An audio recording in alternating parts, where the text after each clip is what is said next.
العلم هو النور الهادي والمفتاح لكل الخير من يرد الله به خيرا. بسم اللہ الرحمن الرحیم. الحمد للہ کفا وسلام علی عبادہ الذین اصطفى. اما بعد. قال صاحب الوقایہ ولو نسیہ مسافر فی رحلہ وصلی متیمما ثم ذکرہ فی الوقت لم يعد الا عند ابی یوسف رحمہ اللہ والخلاف فیما اذا وضعہ بنفسہ او وضعہ غیرہ بامرہ اما اذا وضعہ غیرہ وهو لا يعلم فقد قیل يجوز التیمم اتفاقا وقیل الخلاف فی الوجہین کذا فی الہدایتی. عزیز طلبہ کرام، اس سے پہلے والے سبق میں ہم نے ابتدا میں یہ بات پڑھی کہ پانی کے امیدوار کے لیے لازم ہے، یعنی مستحب ہے کہ وہ اخیر وقت تک نماز کو مؤخر کرے تاکہ پانی مل جائے تو وضو کر کے اکمل الطہارتین یعنی وضو کے ذریعے سے نماز پڑھے. چنانچہ اگر تیمم کر کے نماز پڑھ لیا اول وقتوں میں، پھر اسے پانی ملا اور وقت تو ابھی باقی ہے، تو اعادہ صلاۃ نہیں کرے گا. اس سلسلے کی بنیادی دلیل حاشیہ نمبر 1 میں آپ دیکھیے. حضرت ابو سعید خدری جس کے راوی ہے، اور ابو داود اور حاکم نے اس حدیث پاک کی تخریج فرمائی ہے. قال کہتے ہیں عن ابی سعید الخدری رضی اللہ عنہ قال خرج رجلان فی سفر فحضرت الصلاۃ وليس معهما ماء فتیمما فصلیا ثم وجد الماء فی الوقت فاعاد واحد احداہما. کہ دو شخص سفر میں نکلے، نماز کا وقت آ گیا، پانی نہیں تھا، دونوں نے تیمم کیا اور نماز پڑھ لی. پھر پانی پایا وقتوں کے اندر، تو اب اس کے بعد دونوں میں سے ایک نے نماز کا اعادہ کیا، وضو کر کے نماز پڑھی. ولم یعید الآخر، دوسرے نے اعادہ صلاۃ نہیں کیا. ثم اتیا رسول اللہ صلی اللہ علیہ وسلم وذکر ذلک لہ، آپ علیہ السلام کے پاس آئے اور اس واقعہ کا تذکرہ فرمایا. فقال للذی لم یعد، تو جس شخص نے تیمم کر کے نماز پڑھ لیا تھا، پانی ملنے کے بعد اعادہ صلاۃ نہیں کیا، اس شخص سے، اعادہ نہ کرنے والے سے آپ نے فرمایا اصبت السنت واجزأتک صلاتک، تم نے سنت کو پا لیا اور تمہاری وہ نماز جو تیمم سے پڑھی ہے تمہیں کافی ہے. وقال للذی اعاد، اور جس نے وضو کر کے اعادہ صلاۃ کر لیا، اس سے آپ نے فرمایا لک الاجر مرتین، تمہارے لیے 2 مرتبہ اجر ہے، ایک تیمم سے نماز پڑھنے کا، پھر وضو کر کے نماز پڑھنے کا. یہ بنیادی دلیل ہے کہ اگر تیمم کر کے بھی ایسے شخصوں نے نماز پڑھ لیا تو اعادہ صلاۃ واجب اور ضروری نہیں ہے پانی ملنے کے بعد. اور ہم نے جو بات اس سے پہلے کہی تھی کہ وقت تو باقی ہے، تب یہ صورتحال پیش آئی، کیونکہ اگر وقت تو نکل چکا ہے تب تو اعادہ صلاۃ کا کوئی سوال ہی پیدا نہیں ہوتا ہے. اب ہم جو مسئلہ پڑھنے جا رہے ہیں اس عبارت میں کہ مسافر آدمی ہے جس نے اپنے کجاوے میں رکھے ہوئے پانی کو جو بھول گیا. عموماً اس زمانے میں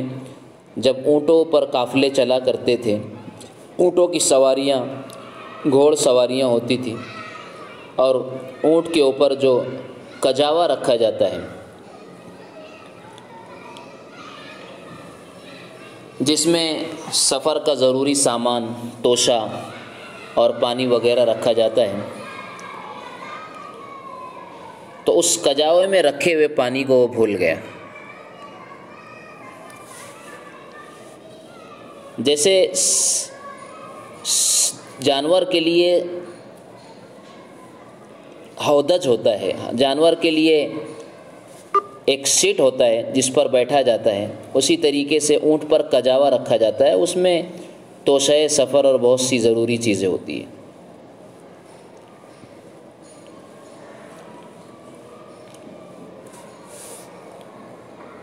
تو کجاوے میں رکھے ہوئے پانی کو اگر وہ بھول گیا اور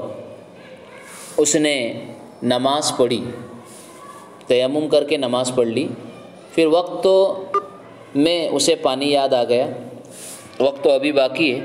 اور اسے یاد آ گیا کہ کجاوے میں پانی رکھا ہوا ہے، تو حکم بتایا لم یعید، نماز کا اعادہ نہیں کرے گا۔ لیکن امام ابو یوسف رحمۃ اللہ علیہ کے نزدیک اس صورت میں وہ نماز کا اعادہ کرے گا۔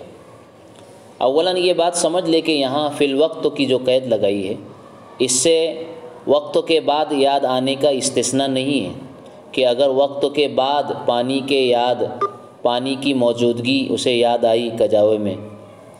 تو پھر حکم دوسرا ہوگا، یعنی اعادہ صلاۃ کرے گا، ایسا نہیں ہے۔ چاہے وقت میں یاد آئے کجاوے میں پانی کے ہونے کا یا وقت نکل جانے کے بعد آئے، دونوں صورت میں اس کے ذمہ اعادہ صلاۃ نہیں ہے، دونوں کا حکم برابر ہے۔ البتہ دوران نماز اگر یاد آ جائے تو نماز توڑ کر پھر وضو کر کے نماز کا اعادہ اس کے ذمہ لازم ہے۔ یہاں پر ولو نسیہ فرمایا ہے، نسیان کی تخصیص فرمائی کہ پانی بھول گیا کجاوے میں اور تھیلے میں رکھا ہوا ہے، خاص طور پر اس لیے کہ اگر اسے اس کا شک ہے، پانی کے ہونے اور نہ ہونے کا اگر شک ہے یا گمان ہے کہ پانی ختم ہو چکا ہے، پھر اس نے تیمم کر کے نماز پڑھ لی اور بعد میں اسے پانی مل گیا اور پا لیا کجاوے میں، تو بالاتفاق وہ اعادہ صلاۃ کرے گا۔ اس لیے یہ حکموں کی جو تخصیص ہے وہ نسیان کے ساتھ ہے، شک اور ظن کے ساتھ نہیں ہے۔ ایسے ہی مسافر کی قید بھی اتفاقی ہے،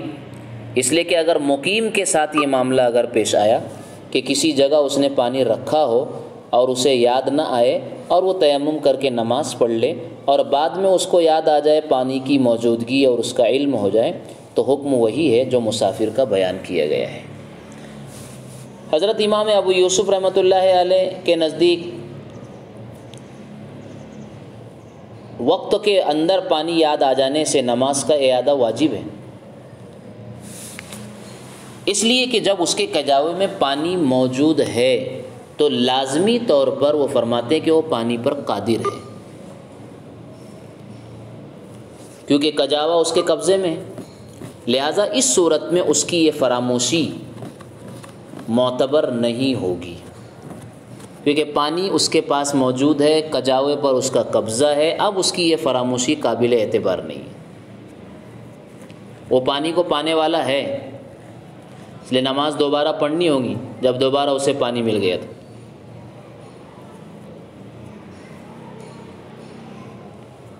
جبکہ طرفین یہ کہتے ہیں کہ نسیان والی صورت میں اس کے ذمے اعادہ صلاۃ نہیں ہے، جو تیمم سے نماز پڑھی ہے وہی کافی ہے۔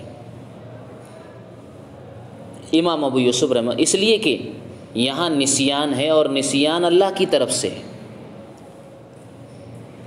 اور دوسری بات یہ کہیں گے کہ کجاوا پانی یاد دلانے والا نہیں ہے، کجاوا پانی کو یاد دلانے والا نہیں ہے، اس لیے کہ کجاوا میں عموماً پینے کا پانی رکھتے ہیں، استعمال کرنے کے لیے اور وضو کے لیے پانی نہیں رکھا جاتا، لہٰذا اگر وہ بھول گیا تو وہ معذور ہے اور معذور شرعی ہے، اس لیے دوبارہ نماز لوٹانے کی ضرورت نہیں ہے۔ گویا اصول یہ نکلا کہ کجاوا پانی یاد دلانے والا نہیں ہے۔ امام ابو یوسف کی خدمت میں جواب یہ دیا جائے گا کہ تیمم کے جواز کا سبب پانی پر قدرت نہ ہونا ہے، تیمم اس وقت تو مباح اور جائز ہوتا ہے جب اس کو پانی پر قدرت نہ ہو، اور یہ بات ظاہر ہے کہ بغیر علم کے اسے قدرت حاصل نہیں ہے، پانی کجاوے میں ہے لیکن اس کا علم اسے نہیں ہے، تو گویا عدم قدرت ثابت ہو گئی ہے، اس لیے اس کی فراموشی معتبر ہوگی۔ لیکن یاد رہے کہ یہ اختلاف اس وقت ہے جب پانی خود اس نے رکھا ہو یا اس کے حکم سے کسی اور نے رکھا ہو، تب تو یہ اختلاف ہے ہمارا طرفین اور امام ابو یوسف کے درمیان۔ لیکن اگر اس کو بتائے بغیر کسی اور نے کجاوے کو سوارا، ساز و سامان رکھا اور پانی بھی رکھا، اور ایسی صورت میں اس نے تیمم کر کے نماز پڑھ لی، بعد میں معلوم ہوا کہ پانی کجاوے میں موجود تھا، تو بالاتفاق اس کے ذمے نماز کا اعادہ نہیں ہے، اس لیے کہ یہ معذور ہے اور اسے پتہ بھی نہیں ہے، علم بھی نہیں ہے پانی کے ہونے کا۔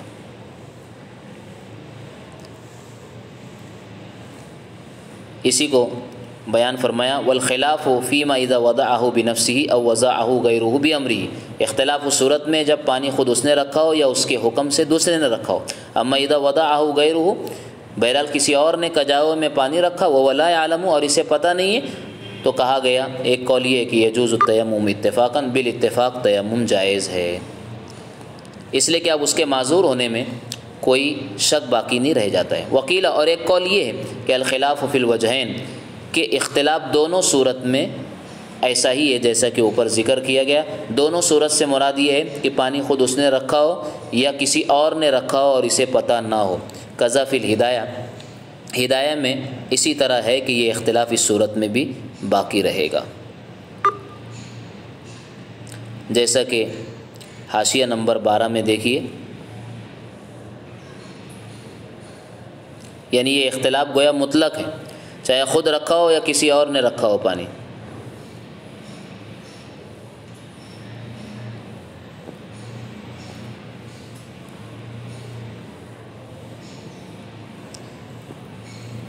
بہرحال ہم آگے چلتے ہیں۔ وَيَجِبُ أَن يَعْلَمَ یا وَيَجِبُ أَن يُعْلَمَ أَنَّ الْمَانِعَ عَنِ الْوُضُوءِ إِذَا كَانَ مِنْ جِهَةِ الْعِبَادِ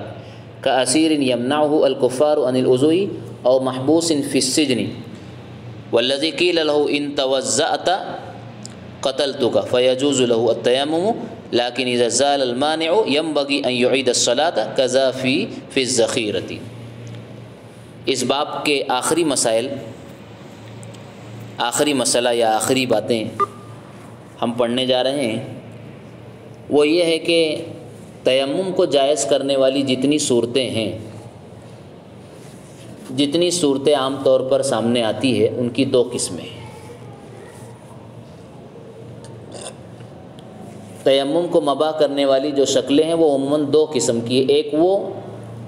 وہ آزار جو من جانب اللہ ہوتے ہیں، جیسے مرض، شدت برودت، پیاس کا خوف، پانی کے استعمال کرنے سے کسی عضو کے تکلیف میں مبتلا ہونے یا اشتداد مرض کا خوف وغیرہ، تو ان صورتوں میں تیمم جائز ہے، لیکن ان آزار کے ختم ہونے پر نماز کا اعادہ واجب نہیں ہے۔ جو نمازیں ان آزار کے من جانب اللہ پیش آنے والے آزار اور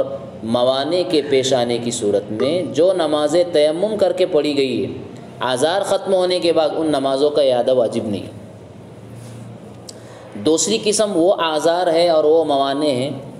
جو بندوں کی طرف سے آتے ہیں، جیسے کافر کے ہاتھ میں کوئی قیدی ہے اور کافر اسے وضو سے روک رہا ہے، یا کسی کو قید خانے میں ڈال دیا گیا اور پانی کے استعمال پر اسے قدرت نہیں ہے، پانی اس سے روک دیا گیا، دیا نہیں جا رہا ہے، یا یہ کہ وضو کرنے پر کسی کو قتل کی اور ضرب شدید کی دھمکی دی جا رہی ہے کہ ان توضأت قتلتک یا ضربتک ضربا شدیدا، کہ اگر تو نے وضو کیا تو تجھے مار دوں گا یا سخت سزا دوں گا وغیرہ، تو یہ آزار بندوں کی طرف سے آئے۔ ان صورتوں میں بھی اس کے لیے تیمم جائز ہے، تیمم کر کے نماز پڑھ لے، مگر جب یہ آزار ختم ہو جائیں گے جو بندوں کی طرف سے ہیں تو ان تمام نمازوں کا اعادہ واجب اور ضروری ہے جب اسے پانی میسر آ جائے۔ یہ دونوں قسموں کے آزار کا حکم الگ الگ بیان کر دیا گیا کہ بندوں کی طرف سے پیش آنے والے آزار جب ختم ہو جائیں گے تو نمازوں کا اعادہ پانی ملنے کے بعد وضو کر کے نمازوں کا اعادہ لازم ہے، اور جو آزار اللہ کی طرف سے ہیں ان کے پیش آنے کی صورت میں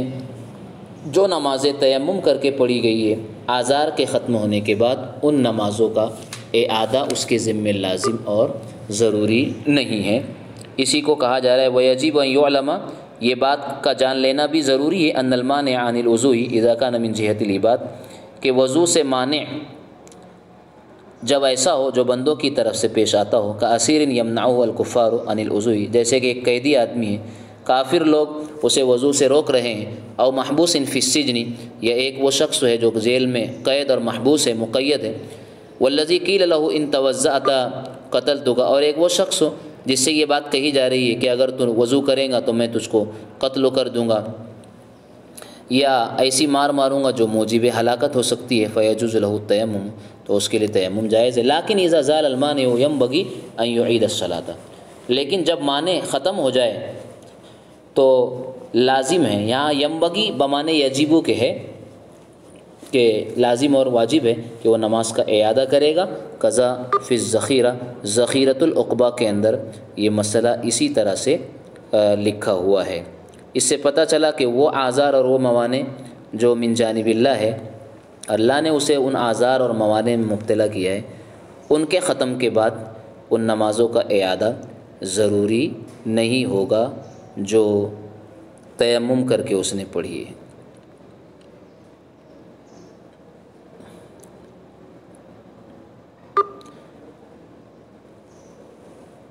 لیکن اگر کوئی اپنے اطمینان کے لیے پڑھے تو یہ اس کی ذاتی طبیعت کی بات ہے، لیکن شریعت میں اس کے لیے ان صورتوں میں اعادہ صلاۃ لازم اور ضروری نہیں ہے۔ اللہ تعالیٰ باب التیمم کے تمام ہی مسائل کو ہمارے لیے سمجھنا آسان فرمائے اور اس کے مطابق ہمیں عمل کی توفیق عطا فرمائے۔ وآخر دعوانا الحمد للہ رب العالمین۔ السلام عليكم، لا تنسوا الاعجاب بالفيديو والاشتراك في القناة تشجيعا لنا لنستمر بنشر المزيد إن شاء الله.